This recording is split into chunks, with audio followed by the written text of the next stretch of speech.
Florentine, everybody. Fez.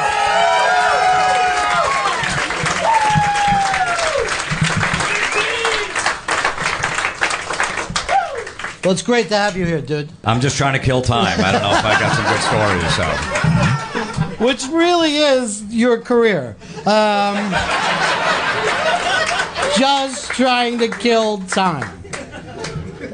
I'm one of those comics that when they tell you instead of doing 45 minutes, just do 30 tonight, I'm fucking ecstatic. I'm like, I know this shit barely works. Yeah. I don't need to keep doing it over and over again.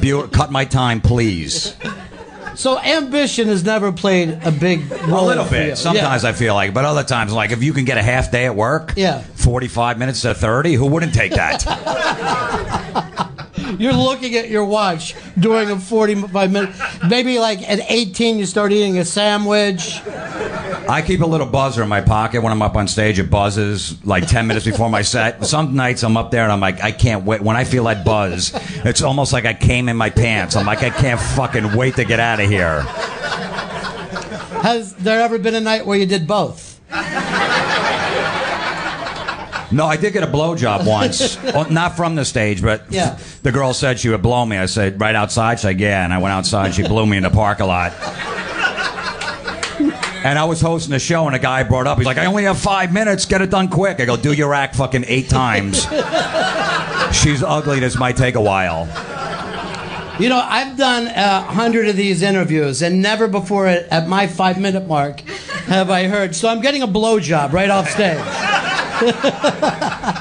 But that's, if you could look back from when you decided, I want to do stand-up, and know this is where your career would be, would you have thought that's more than you could want or less than you could want? Absolutely. This is amazing where it's at. You know, when I started making a living doing it, making like $300 a week, just paying my bills, I was like, I made it. To me, I made it at that point. I love it. And I just took little levels and made, all right, give me another goal, another goal, another goal. But when I said I could do this shit for a living, this is fucking awesome. Not have to cut lawns. That's what I was doing. I was like the weed whacker guy. It was brutal. And how was that? That was about the same money as you were getting for telling jokes? Was 300 the amount? No, I was making like 600 cutting lawns. I took a pay cut, but it was worth it. Yeah. So, as a kid, were you funny? Were you one of those guys that was a funny kid? Or? I was more, like the one-liner, wise-ass guy. Right. I wasn't like the guy putting a lampshade on his head at the party. Yeah. I was the guy sitting in the back just critiquing everybody under my breath. Right. That was you. You were the guy. When someone says dance, no one gives a shit. You were the guy who did give a shit. Yeah, and was judging people. I was the guy in the back of the class just making fun of the teacher. Everyone laughing. Who said that? Not me. I don't know what you're talking about. Yeah. So, what made you think I could take this to the stage? I could do something with this. You know, I always wanted to be in a band. I was a big rock guy growing up. All my friends were in bands, but I just didn't have the talent for it. I tried. You know. Guitar, singing. It was funny because I'm a lefty, so all my friends were righties. Like, I can't turn the guitar around. I can't teach you. I couldn't find a lefty player. Yeah. Like Hendrix and Tony Iommi were the only lefties I knew. Hendrix was dead, and Iommi lived in England, so like I got no fucking shot. But you know what? And when I saw Andrew Dice Clay and Kinnison, those two guys bring like a rock star mentality to comedy, that's when I really decided that's what I wanted to do. Well, they were also, you know, they were both street guys. You know what I mean? They were street guys before they went up. And I always think, like, to me, the really funny people, they don't study comedy. You know what I mean? They're just funny people. You know? Yeah, I never studied. I mean, I like Pryor. I watched some of Carlin's stuff. I was a big Rodney Dangerfield fan. I loved his one-liners and his movies, but I was never a big comedy geek. But when I saw them up there, when I saw Dice in a leather jacket telling dirty jokes, I'm like, this is holy shit. It changed my life. Yeah. Sitting there, I was cutting lawns. I was drinking like 2 6-packs a night. A fucking alcoholic in a shitty apartment with 2 other friends. Sleeping on a couch. You know, that's what we do. We get home from work. We had nothing else to do, so we just drink beer. And I saw Dice come on. First, I do him that 7 minutes on Dangerfield. I'm like, holy. And then he did like 3 months later, did the hour HBO comedy special. I'm like, that's it. That's what I want to do. Now, how quick did you get up on stage? It took me like 2 years. Right. Because I was petrified. I'm like, I can't do this shit. Yeah. Because I'm funny around my friends, but that's a totally different thing. It is a different thing, isn't it? Yeah. So maybe a year and a half it took me to get up, to get the balls to get up. I wrote a bunch of stuff. I was just afraid to go up there to perform it. Well, I remember when you did that piece too of like your early comedy notebook that you went back and did later, where you went back and looked at some of your material. How good of a writer were you right up front? I was horrendous. I found my comedy notebooks from like 1992 when I first started, when I moved about 2 years ago, and I saw the jokes in there. I was so embarrassed that they were in my house. I almost treated it like kiddie porn. Like, I got to get this out before the cops come. The cops meeting Jim Norton, Rich Voss.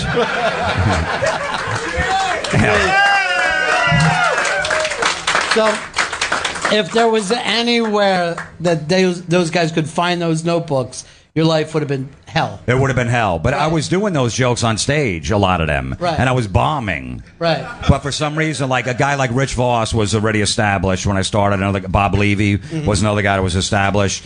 And they took me and Norton on the road because they liked it. Well, I had long hair, so I would attract chicks after the show. This is like white trash, New Jersey, like 91. So Pennsylvania and Jersey, that David Coverdale look, Bon Jovi look, was killing at that time. So I would bomb on stage, but all these chicks would be talking to me afterwards. So Voss and Levy would just take me on the road because I would attract women, so maybe they could fuck them. But they would always come over, like I'd have all these hot chicks talk after I just bombed, and Voss would come over like, "Did you see his set? He's fucking terrible. Why are you talking to him? I just went up there and killed for an hour."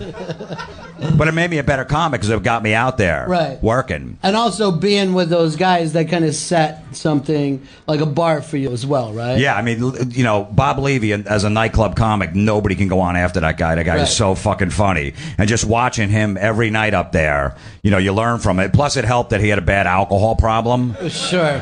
Because his wife didn't want him drinking and driving, so me and Norton had cars. So she's like, "All right, you're on every gig with him." So that fucking, we cut our teeth because of Levy's alcohol problem.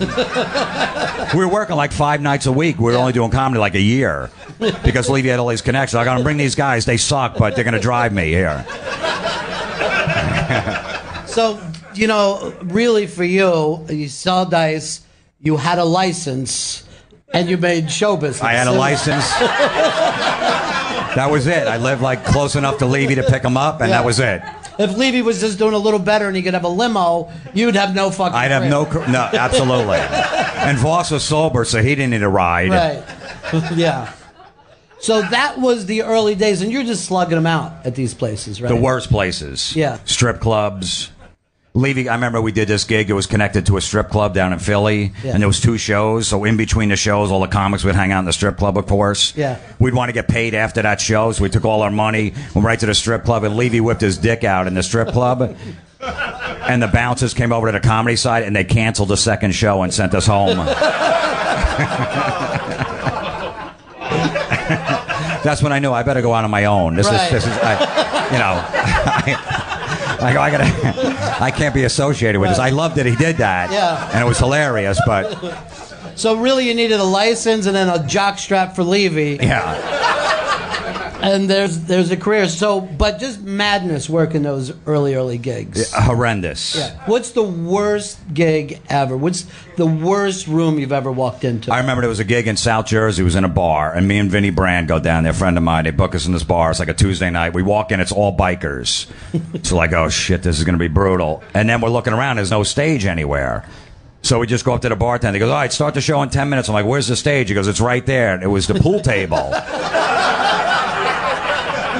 And there was bikers playing pool. So I'm like, I'm not going to stand on the pool table and tell jokes. They're playing right now. He goes, "No, they'll stop.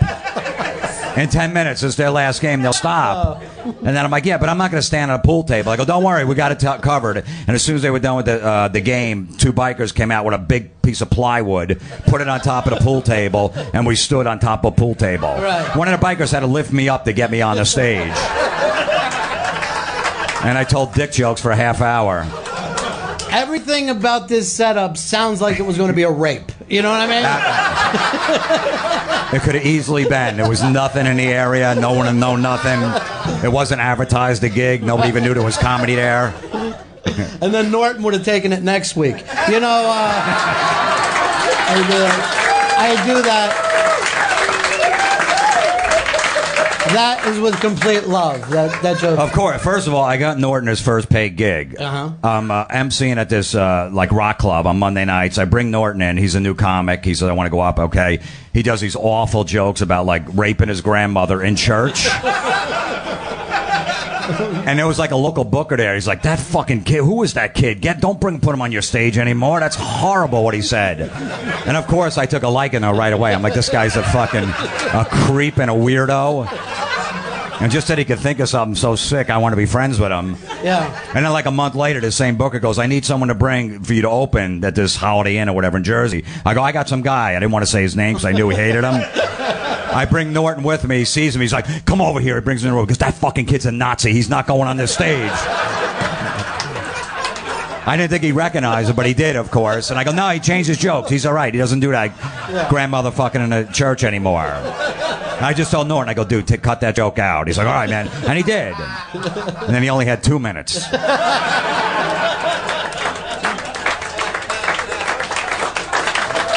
great. And see, here's the thing that always amazes me, is that to plenty of kids like today, you and Norton are the way that you guys looked at Dice. You know what I mean? Like, I know that there's young guys out there going, these guys are doing it, I can do it, you know? Yeah, I mean, me and Norton did it a different way. We didn't go through the city originally. We worked on our shit outside New York, got a good 45 minutes down, so when we were ready to hit, we had the material to back it up. And you actually thought to yourself, someday I'll go into New York, but I'm not ready yet. Yeah, I went in early and got thrown out quick. Right. They wanted nothing to do with me.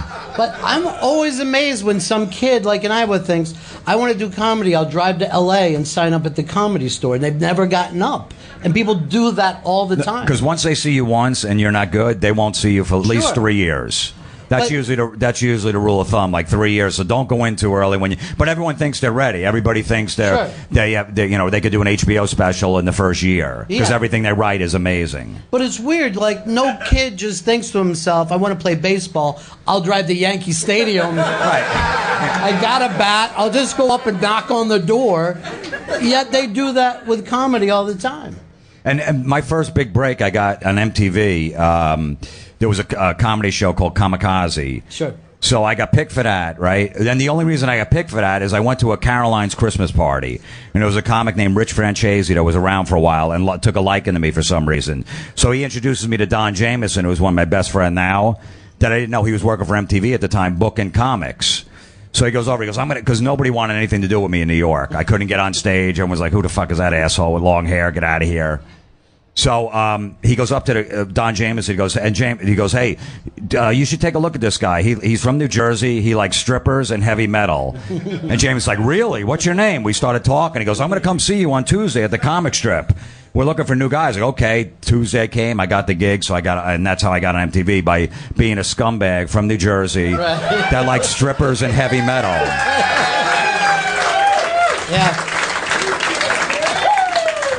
Yeah. It's another beautiful New Jersey success story. It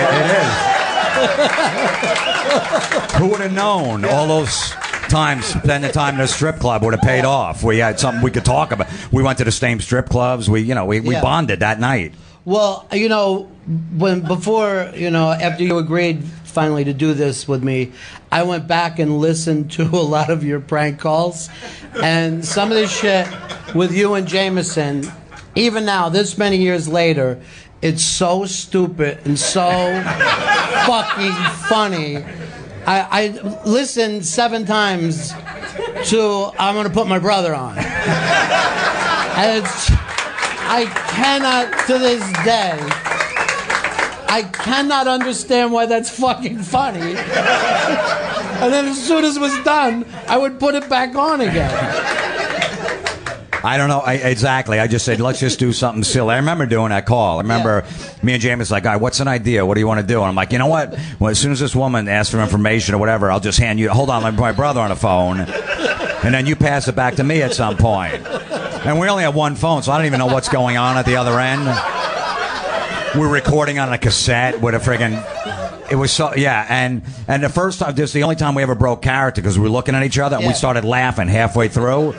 And then we started yelling at each other like a husband and wife. Don't fuck, you just fucking broke character. No, you did. Why'd you smirk? So the next time I go, if someone calls back, let's do it back to back. So we're actually back to back, so we didn't look at each other, handing the phone over each other's shoulders as we're doing that. And I could feel Jameson shaking his back like this because it was so silly. So were you guys living together then? No, we weren't. No. No, he would just come over. I'm like, hey, you doing anything? All right, let's just sit here and wait for the phone to ring. We had nothing going on. We had no girlfriends, no family, no life, nothing. Right. And it's hard to believe that's a fucking career move, you know? I mean, it really is funny as shit. No, that actually made... I remember doing the first time I did that special ed character. I remember because I was living with Jim Norton at the time, and he would come in at like 8 in the morning because he was out with prostitutes all night. Which there was one rule in the house: don't bring any hookers in the apartment. Well, you were strict. Yeah, I didn't want to cock block them, but I'm like, look, I don't know. They might steal my Metallica records. There's some rare ones I have. Safety first. So what Norton used to do, we used to pull up in the driveway and then put one of those friggin' white sun visor shields in the windshield and get blown in the car, because he knew like if you were on private property you couldn't get arrested by a cop with a prostitute in the car. He looked that up. And it was the goofy one, like with the big sunglasses. It was one of those shitty ones. I hear him back up like 3 in the morning. I look out there. He'd be fumbling and putting it up. Oh, my God, he's getting blown again. That's unbelievable. So you guys were living together. We were living together, but so I remember one of the calls called, and I said, let me just act like a retard. Right. And see if they'll stay on the phone. So I just went, yay, I liked it, yay. I know you're not supposed to say retard anymore. I hope I don't get fired. I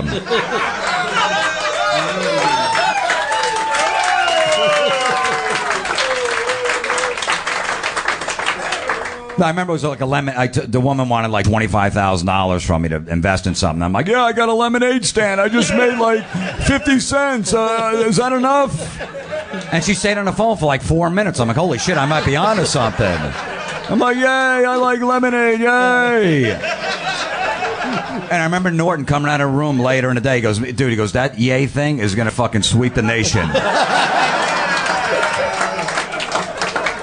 And I'm like, no, nobody's going to like that. He goes, I'm telling you, I can't get out of my head. It's driving me nuts.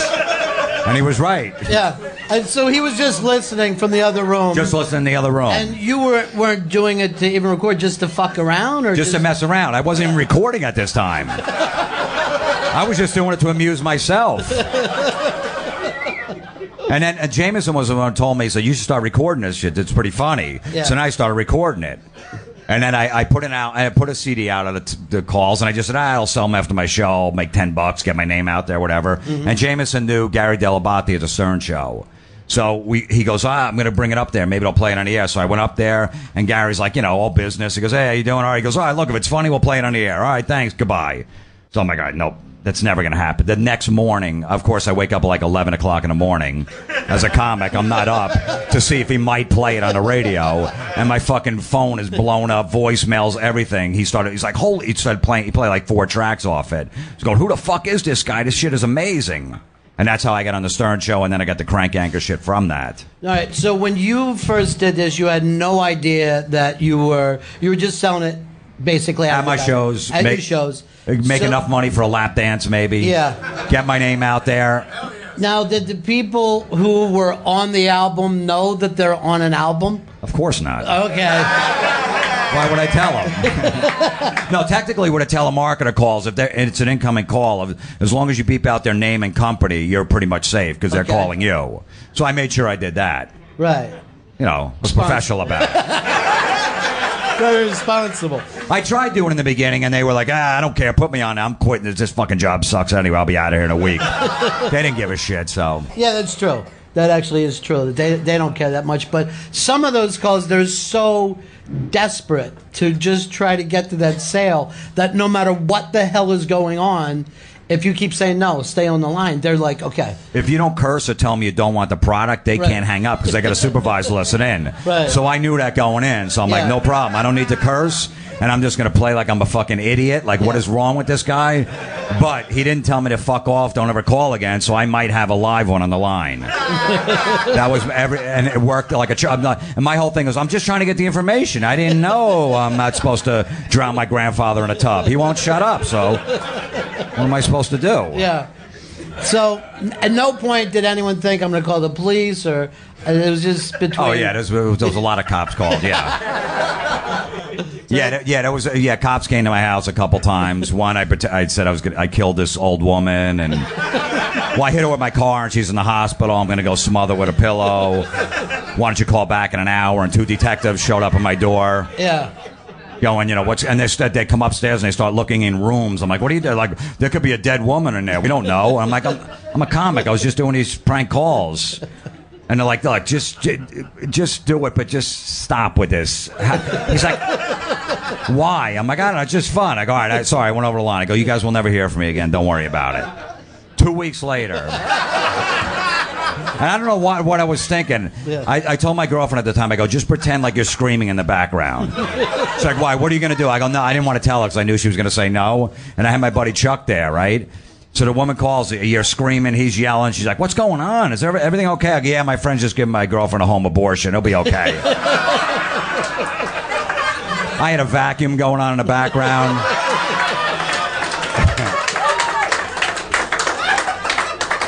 And she's thinking, let me call back because you sound like you're busy. Oh, no, he's doing it. Don't worry about it. He's got a tool chest. He said he knows what he's doing. I'm just trying to save a few bucks around the holidays, you know.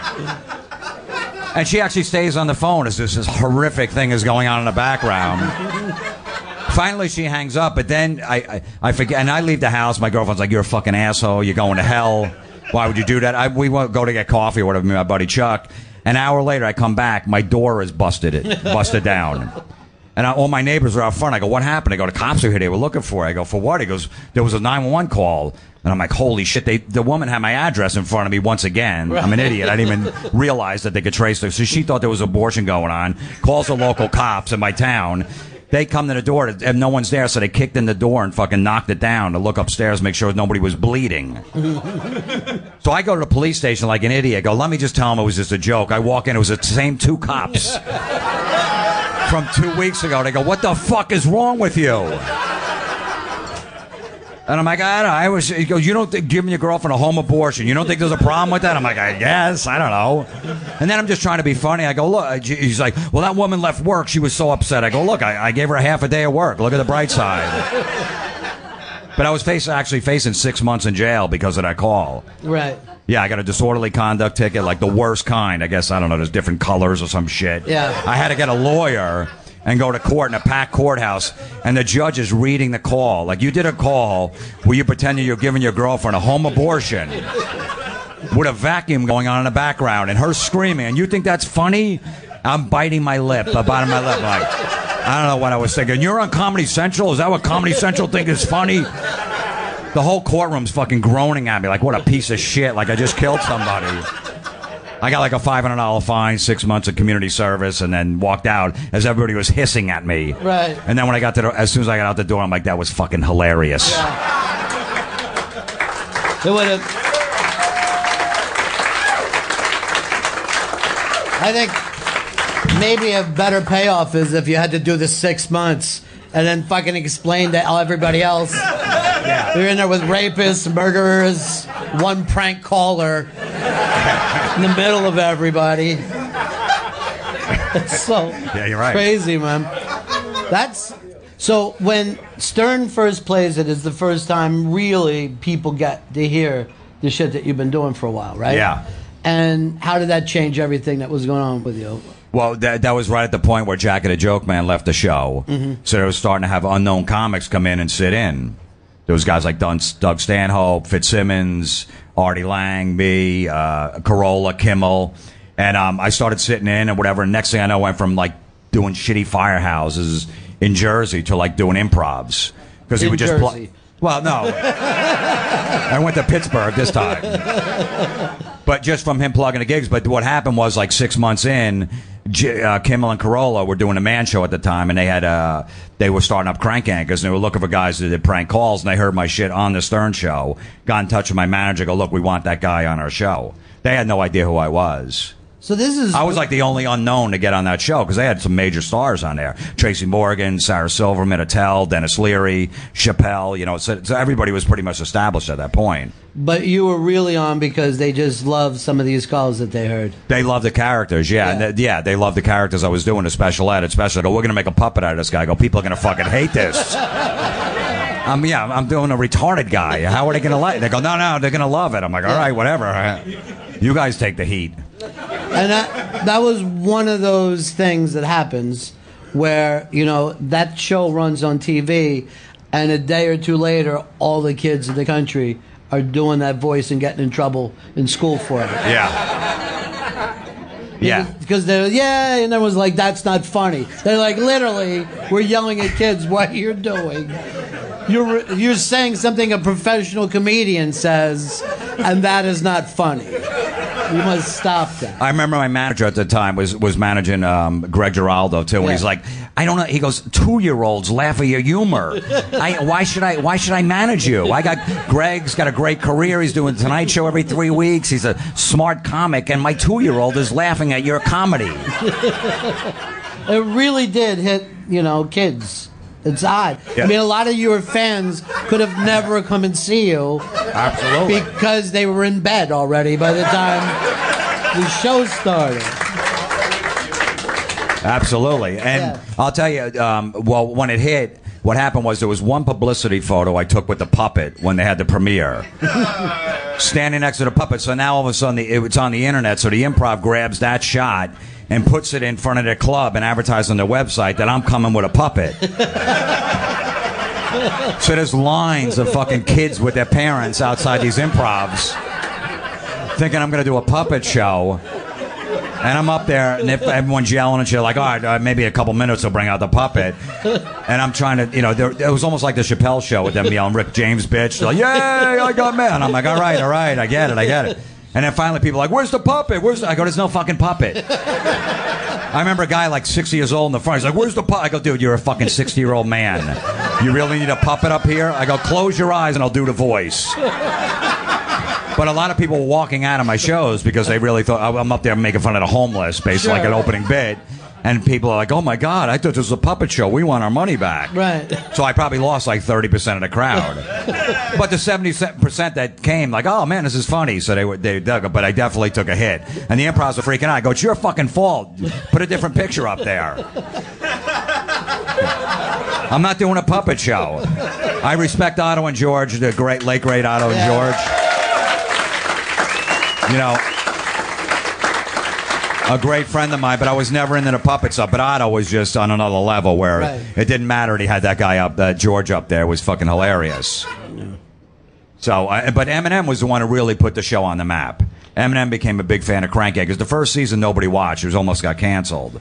And Eminem started watching the show, and then went on the MTV Movie Awards, and when he got his award, he did special ed the whole time. He's like, yay, yay,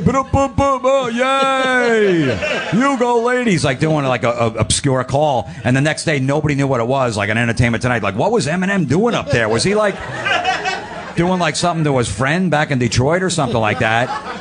And then we found out he was a fan. He called, his manager called like 2 days later. He goes, Eminem wants to be on that show. It's his favorite show, and he wants that guy that does special ed in Detroit in his studio in 2 days to do calls with him. Because that was the only show him and his daughter watched. And his daughter was the one going, I want him, Dad, why don't you be on that show? So he's like, all right, I got to be on that show. So next thing I know, I'm in Detroit doing calls with fucking Eminem. It was unbelievable. Which I almost didn't make it because I used to carry stink bombs on me on the road. You know those glass tubes you step on and they smell like rotten eggs? So we used to do, like me and Norton and guys on the road, we used to go to like the local dance club and drop them in the middle of the dance floor and just clear the dance floor. We were like terrorists. We'd one be over there, one be over there, and like simultaneously we drop them and just see people run for the hills. And it'd be on them the rest of the night. It'd smell like rotten eggs. It'd be on their shoe. It was fucking hilarious. Well, here's the thing, Jim. It's not like you were like terrorists. You were terrorists. That's the shit that terrorists plan and do in a crowded room. I know, believe me. 9/11 ruined. I had to give up the stink bombs after that because you couldn't. But I did have one in my overnight bag going through security right after. This was like 3 months after 9/11. I forgot they were in my overnight bag, and the TSA found them. And they go, "What is this? This is a controlled substance. You bring us on a plane?" They brought me in a back room. There's like 3 cops, 2 TSA guys. They got my passport. The cops like, "Okay, what are you going to do? What were you planning on doing with this? Why were you bringing us on a plane?" I go, "Look, I'm a comedian, and me and my friends, we drop these stink bombs." In these dance clubs when people are dancing and we ruin their good time, it's really funny. You got to see it. And the cop is just staring at me and he looks at my passport. He's like, "You're 33 years old. What the fuck is wrong with you?" This is the thing about you two, Jim. You never try to lie your way out of it. You sit and tell them the truth. Yeah, I figured he would find that funny. I'm like, that's not funny. How is that not funny? Stink bombs were a big part of my life. But then he's like, "Well, you're not flying today." Like, they were freaking out. I go, "Look, I'm a comedian. I work on the show." Then I have to throw it out. I have to throw whatever.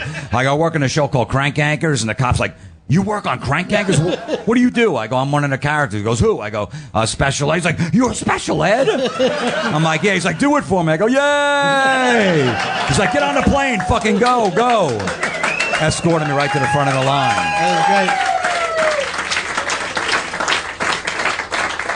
And this is why we still never feel safe in this country. Because this is how easy it is to get through security. Despite everything. Yeah. Ye got me in first class. So, how weird was it being with Eminem? I mean, I was a big fan. I'm not a big rap guy, but I always liked Eminem because he writes from his heart. So it was weird. No, he does. No, he doesn't do. I got my bling. I'm in the club. Right. I got my bitches. I got my hoes. Right. One song he writes about how much he hates his wife and he wants to kill her and chop her up and throw her off a cliff. And the next song he writes about how much he loves her. And anybody in a relationship can relate to both of those scenarios. So that's why I always liked them. Yeah. But I remember walking in a room and I see him like in the studio part. I'm already in there, and I see him like, all right, he's just a person. Just relax. He's just. All right, and he walks in, he's like, the first thing he just looks at me, he's like, "I can't believe I'm in the room with special ed." That was the first thing he said. I'm like, "Likewise." And then we talked for like an hour, and we just made prank calls for like 6 hours. Went to dinner afterwards and all the shit. And it was funny because he had my cell phone, so he used to prank me as special ed. His name was Special M. I was special ed, he was Special M. But he would prank me like 3 times a week. But I knew how he did the voice, and I knew it was him. But I didn't want to let it on because I wanted him to keep calling me. I'm like, "Who is this? That's fucking terrible. You're the worst." But I knew it was Eminem because I knew the way he did. I'm like, "Fuck, he's calling my phone. This is awesome." That's so great. So at this point, are you thinking, "I've made it. This is bigger than I could ever want. What's next?" Yeah, I mean, we did the music awards like 3 months after that. We did a whole bit.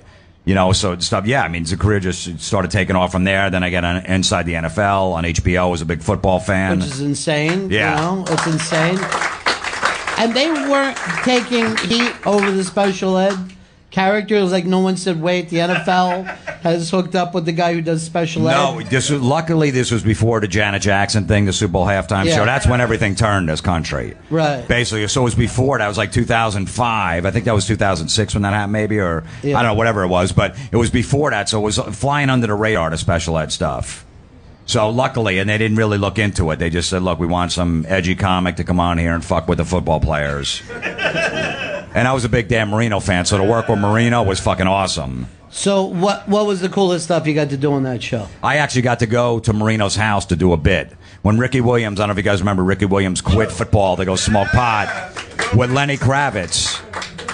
So I dressed up like Ricky Williams in the full Dolphin uniform with the dreads and the shield and all that stuff, and went to Marino's house with a bong and a football and knocked on his door, his actual house. I'm like, "Hey, Dan, I'm trying to get back on the Dolphins. Can you throw me some passes?" Yeah. And he's throwing me passes, and I got a bong in one hand, and I'm dropping him. He's like, "Ricky, you got to put the fucking pipe down." And I pulled up in like a van with all smoke coming out like Cheech and Chong. But that actually got me fired. That was a huge bit, but the high-ups at HBO like, "Oh, my God, he's smoking pot." The NFL, they're a bunch of pussies. So I finished out the season. They got rid of me, but I was happy I got to do that. But Also, because of that, you are an Emmy Award winner. Is that right? Yeah, I did win an Emmy for that, yeah. Emmy Award winner. Which is seriously and only an American moment that you think a year before you're getting in trouble over the abortion stuff, and then you're an Emmy Award winner. An Emmy Award, yeah. And I remember we had to go to the show, the award show. Me and Jameson just came from like a rock concert. Some band was playing downtown, and we didn't have suits. Someone called like, "You got to wear suits. This is fucking." I'm like, "Oh." So we went to like a Men's Warehouse on like 34th Street and just borrowed suits. We wore them, and then we fucking returned them the next day. I tucked the tags in on the side and brought it back. I love that you call that borrowing. You're right. So that was like, here's your Emmy, now you're out. You're fired. Pretty much, yeah. They're like, yeah, we want you to, we're not going to go with a comedian next year. We're just going to, we're not going to do those bits. A week later, Louis Black gets a gig. But I only got it because Wanda Sykes her career took off. Yeah, that's right. And I was friends with Wanda, and I was really excited for her, but she got so busy, she had to give up the gig. So I got the gig because she got busy, so. And then I know you and Jameson started to film some of the pranks, right? You were shooting that. Yeah, we did a hidden camera series called Meet the Creeps. Yeah, which is really, to me, that's one of the funniest titles I've ever heard in my life. It's perfect, right? Yeah. We're just a bunch of fucking creeps. It was me, Norton. Yeah, Norton was in a club, so did Kenny. So it was just a bunch of fucking slobs. Just fucking with people, yeah. And Comedy Central, actually, they had a broadband channel on the internet they were starting. Mm-hmm. So our show was on there. We started from there, and then they said, maybe you'll make the TV, maybe you'll actually make Comedy Central. And we did a pilot for Comedy Central, but it didn't get picked up. They said the shit was too mean. What actually offended them a little bit? What did they think? Well, we did this one bit. There was an abortion clinic near my house. Again, with the abortion. Yeah. And it's a theme. Meanwhile, I never got a chick pregnant where I had to get an abortion, so I don't know where this is coming from. Hold on, I'm listening. I always had good timing. Yeah. Oh, timing. Yeah, timing. Yeah. I never got drunk enough where I was like, oh, fuck, that might have been a little late. Yeah. Well, they say that timing is the most important thing in comedy. It is. And, pulling.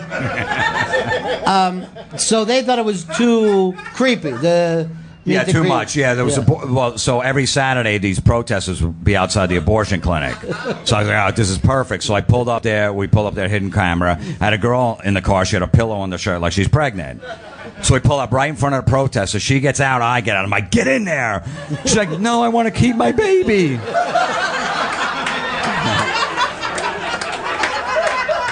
I'm like, get the fuck in there now.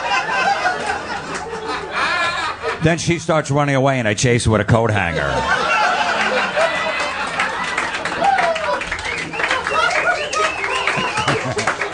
And for some goddamn reason, the suits at Comedy Central failed to see how marketable that idea was. They told us, go to the next level, go way out there. There's no line. I go, really? There's no line? No line. All right. But obviously there was. Yeah, there's a line. You know what would have been great would be to have a camera on those executives when they watch that shit the first time. Yeah, they're like, what are we doing with this? We just, How do we get out of this? And then, here's what I think is so great about your career. Number one, you didn't seem like you pushed it or had this plan, and you keep going from one gig to the next, and but then you end up, after all this, doing something that you really love, being involved in heavy metal, which is just crazy and unexplainable. My whole childhood was basically making prank calls because I was always grounded. So I had nothing else to do, so I just pick up the phone and fuck with people. Yeah. I remember one of the first ones I did, me and my buddy Tony, I don't know, he was upstairs and I was downstairs, and we're just calling, and as soon as a woman would answer, like, how big are your tits? That's what we came up with. I don't know, we thought that was funny. Yeah. So I'm downstairs and I'm doing a dial, and he's upstairs, so I see Mom's work number, and we were at his house. So I call the work number, and his mom was a secretary. So she picks up, she's like, hello? He's like, how big are your tits? She's like, Tony? Is this Tony? He fucking hung the phone up, chased me down a block. But I remember I was like, I did that my whole childhood, and I listened to heavy metal because my older brothers were into it. So me and Jameson are doing comedy. We're driving back from these road gigs, and we hear Eddie Trunk on the radio every Friday night doing a heavy metal show right here in New York. And we're like, man, we never met him before. We didn't know who he was. Like, man, this guy likes the same shit we do. Holy shit, this is weird. How do we not know this guy? We meet him at a concert. We're like, hey, we're comics. He goes, oh, come up my show. Sit in if you guys know metal. We sat in, and then Eddie's like, hey, man, I'm going to pitch this show. We're going to just do a talk show for VH1. He had a connection there. And they brought us in. And next thing you know, we did a pilot with like Lita Ford. We're like, all right, this is... You know, I'm like, Lita was out of the business for like 17 years. Yeah. She was living on an island. She married like a billionaire, raising 2 kids, and her first comeback was our show. And like, we did 1 episode, and people loved it. And they were like, all right, we're doing it. Now that was 6 years ago, 130 episodes, and we're still going strong. Unbelievable, man. Unbelievable. And see, that's the weird thing about show business. Here's one show that you're pushing, you're pimping, you're trying to make it work, and the next show you just kind of fall into, and that's the one that sticks, you know? You never know. Even the Crank Anchors thing. Even when they told me that my manager calls to go, hey, they want you on the show, Crank Anchors. What you're going to do is you're going to make prank phone calls, and they're going to recreate them with puppets. I'm like, that's the fucking worst thing I've ever heard. I'm like, nobody's going to like that. Yeah. He's like, yeah, well, Kimmel and Carolla are guaranteed 6 episodes. So the only thing I'm thinking is Norton, Voss, the late, great Patrice O'Neill, Keith Robinson.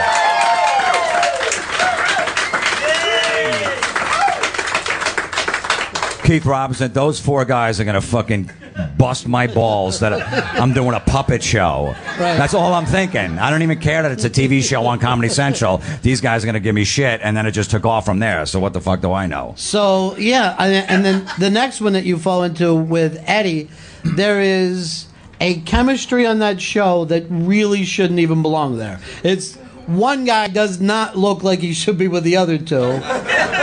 And he's the actual music guy, and for some reason that show just really works. It's a really great, fun, positive. Eddie was working up there at VH1 for a while, and they just said, all right, if you're going to do this show, we want 2 guys that are going to bust your balls. Is that right? Yeah. They wanted that, yeah. And Eddie's like, I got the 2 perfect guys. And they showed him our Meet the Creep stuff. Like, all right, these guys are fucking assholes. Right. We want them.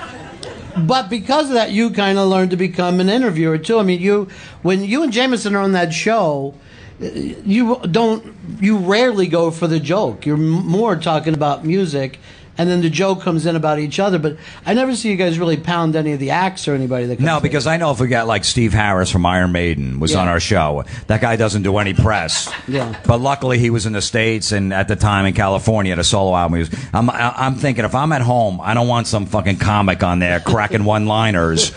I want to know what Steve Harris thinks about the old singer, what's going on now. I'm like, shut the fuck up, dude. I get it. You're funny. That's the way I look at it when I'm doing these interviews. All right, people know I'm a comic, but... You know, we got a Brian Johnson from AC/DC on there. Let him tell stories. Yeah. I don't need to jump in. I don't need, I don't have that much of an ego where I gotta go, no, look at me, look at me. He's the singer AC/DC. We're going to look at him. Well, that's the beauty of that. No matter what happens, you're there again the next week because you're not making it about you. You guys are making it about the music. And it's on VH1 Classic just all the time, It's great because if that show was on NBC, it'd be shown once and then maybe one other time, repeats in the summer. Right. VH1 Classic got no other program besides... Yeah. Besides like fucking, rescue dogs for like 45-minute commercial. Yeah. They got the Ginsu knife or some shit I think they're still showing. They show pop-up video from 1991. Right. So they just show our show over and over again. So it's great. It's constantly on, so it helps us with the exposure. Well, it is. It's terrific. And you're working with Eddie, who's one of these guys, and he was like the first guy I met when I came to New York. And he always thinks that the plane is going to crash. No matter, he is like, there's some people like glasses half full. Eddie's like, it's half empty but filled with piss anyway. But I'm still drinking it. Why I bitch about it? He always thinks everything is going wrong, and here you and Jameson seem to be much lighter about the whole. Yeah, he definitely has that attitude. But I'm hanging around other comics with low self-esteem and everything else. I'm used to it. Yeah. Them bitching now. This is gonna suck. I'm worthless. All this other stuff. So So I just try to calm him down. I'm like, Eddie, look, we got a fucking show on TV. Who gives a shit? If they're going to bug us about something, who gives a fuck? Right. So I try to calm him down like that with that. But yeah, he He's very high strung. He is, yeah. But one of the nicest guys. Seriously, without a doubt. I mean, he is about the best person that you can meet, but he's always sure everything's going to just fall into the earth, and there's nothing you can do about it. He's just wowsy, woo-woo every fucking day. It's amazing. And then you and Jameson looks like you just don't give a shit about anything. No, I really. Set could be on fire. Yeah, exactly. I'm like, whatever. Who cares? Yeah. We're getting a paycheck. We're on TV, and I got guys in Iron Maiden shirts showing up in my comedy shows. I'm fucking good. What's the most fun you've had on that show? Like, what people that you come on that like the 14-year-old Jim Florentine would flip out for? All the guys from Sabbath, except for Ozzy, have been on, which has been great. Yeah. But then, like, Lars from Metallica has been on, and Kirk Hammett's been on from Metallica. I'm huge fans of them. Yeah. I knew those guys. I grew up in Old Bridge, New Jersey, and the guy that discovered them basically was in Old Bridge, had a record label, and as a little kid, before their first album came out, I used to drive them around Metallica because they were staying there. Because they didn't have a car and they were staying at the record company's guy's house. Like, look, these guys are alcoholics. They haven't showered in 3 weeks. Can you just take them to the movies? So I'm fucking driving around with Metallica. I didn't, they didn't even have an album out yet. Yeah. So but they didn't remember that, of course. Like, I don't know, fuck it. I brought it up. He's like, what? Yeah. I wasn't going to force the issue. But then after the show, we tape a show, and Lars goes, hey, I'm going to go out drinking. You guys want to go? What are you guys doing tonight? We're like, yeah, I got a couple things going on, but I'll meet you. So just fucking go and drink it with Lars and talking music. But and those guys look at you that way now. I mean, you're invited to shows everywhere. Yeah, and then they had their own festival, Orion Fest, down in Atlantic City, where they had a comedy tent. So, and they picked me and Jameson and Jim Brewer and Shuley as the 4 comics to go up and perform. So Lars introduced me on stage. That's cool. So I basically opened for Metallica, technically. They were on the bigger stage, but I was still there on the same day. The heavy metal audience normally isn't thought of as a comedy audience. What do they like to work in front of? They were actually good. I was surprised because we had to do like a half hour. Yeah. And I'm like, how am I going to do a half hour in front of these people? They stood, standing too. You don't want people standing when you're doing comedy. Yeah, right. That's the worst.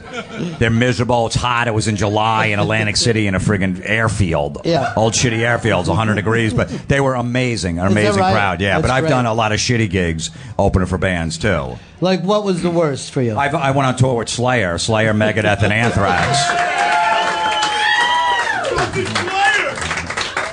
For a month on a tour bus. Yeah. And it was brutal. Yeah. I loved it. It was a challenge, but I'm doing arenas, trying to do comedy in front of Slayer fans. It's 99% angry white males that like Slayer. Yeah. And really, at that point, you're thinking to yourself, I wish I was back on top of that pool table.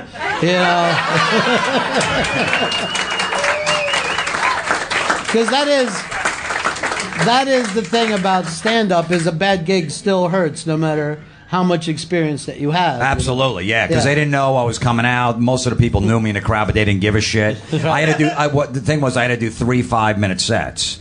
So the first set, the venue's half full, so I can get away with it. Second one, questionable. By the third one, they're like, all right, dude. I'm like, hey, because they're all chanting, Slayer, Slayer, thinking they're going to come out. Right. Check 1 2, check 1 2, guitar. All right, dude.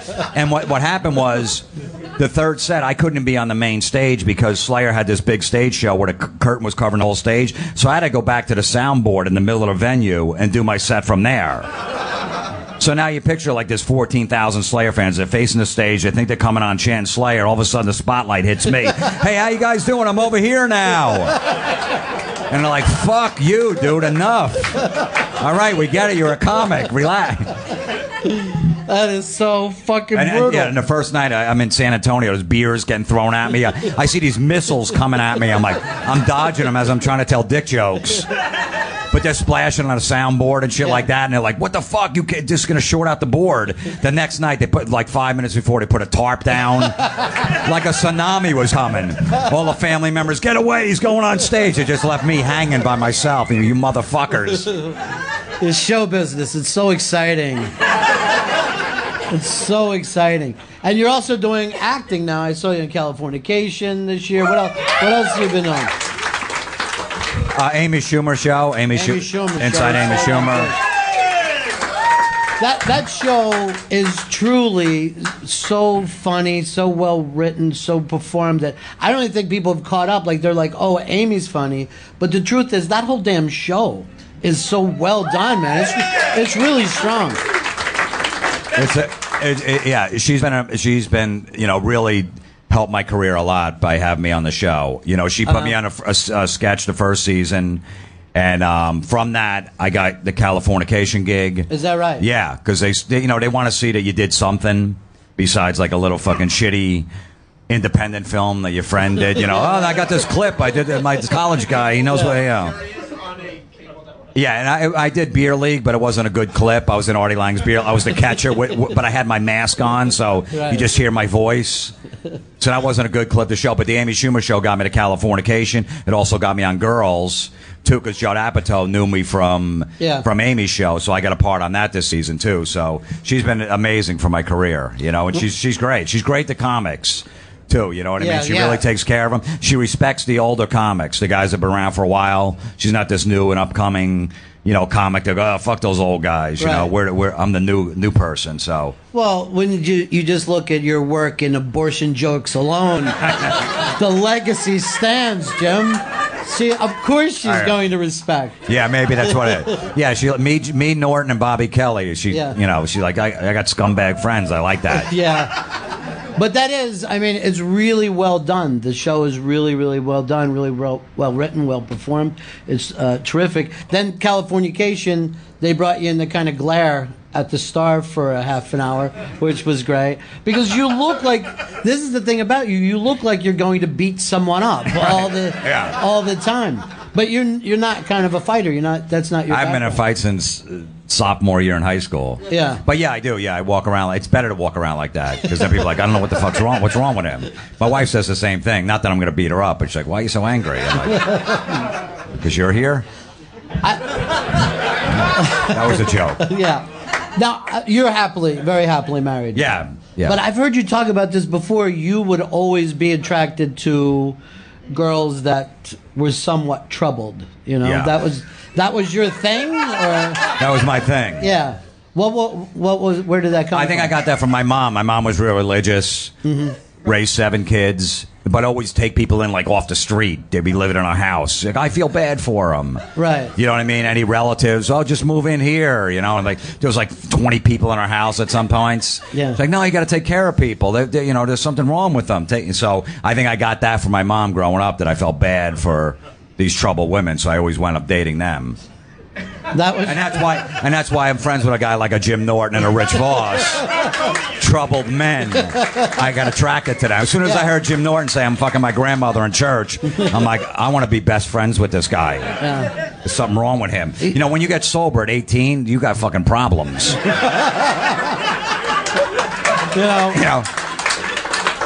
hasn't had a beer since he's 18. There's something wrong with that. Yeah. That is true, that maybe he should think, let me just sit at a bar once. Maybe now I can do it. You don't know. He wasn't even old enough at the point. No, he wasn't. Yeah. He did the first. I got him my first road gig, Jim Norton, too. We drove to like Connecticut, me, him, and Bob Levy. I just bought this brand new car. Norton meets this girl at the show. She wanted nothing to do with him. He thought she did. She goes, here's my number. So he's all excited. I can't believe I got her number. On the way home, he's sitting in the back seat. I'm driving, and I hear this noise in the back seat.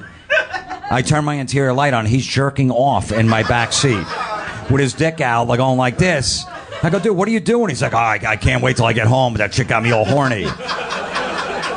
I go, I just bought this car. I still had the new car smell. I'm like, dude, he's like, don't worry, I got my T-shirt. He had his T-shirt off. And he's like, oh, don't worry, if it goes anywhere, it's going to go right into my shirt. It's not going to get on anybody. And I'm arguing with him as he's jerking off. He didn't even stop. He's like, dude, come on, I can't wait. And I had to actually pull over. I go, dude, seriously, put your dick back in your pants. Well, how could you not be best friends with that guy? That's when I should have ended it. And you were just telling me about this. It looks like you're going to be forming your first stand-up special. Yeah, I'm filming my first special September 13th. Yeah, that's great.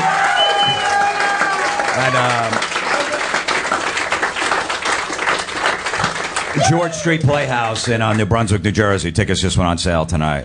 So It's fantastic, man. it's weird because it's my first one because there was I was close a bunch of times when Crank Anchors was hot. They're like, all right, we're gonna do an hour special with you because you're on Crank Anchors and the show's really big, but then it gets canceled and then they don't return your calls. Yeah. Yeah, then they want nothing to do with you. Then I get the hidden camera show and they go, okay, as soon as it gets on the air, we did the pilot, we're gonna do the special with you. That gets canceled. And then they were ready to do it, and then all of a sudden, Jim Norton was doing his HBO Down and Dirty show, and they picked me to do the show. I was like the first comic they picked. They go, look, don't go to Comedy Central and, go do stuff with them. I go, fuck them. They made me wait, and they fucking pulling shit on me. I'm doing HBO. So Comedy Central's like, look, we're ready to give it to them. I'm like, fuck you. I'm doing HBO with my buddy Jim Norton, so we'll see where this one goes. You'll see where it goes. Yeah. Well, I'll tell you this. Stand-up comic, radio host, TV host, actor, getting his first special, and really one of the real good guys. So glad to have you here tonight. Right here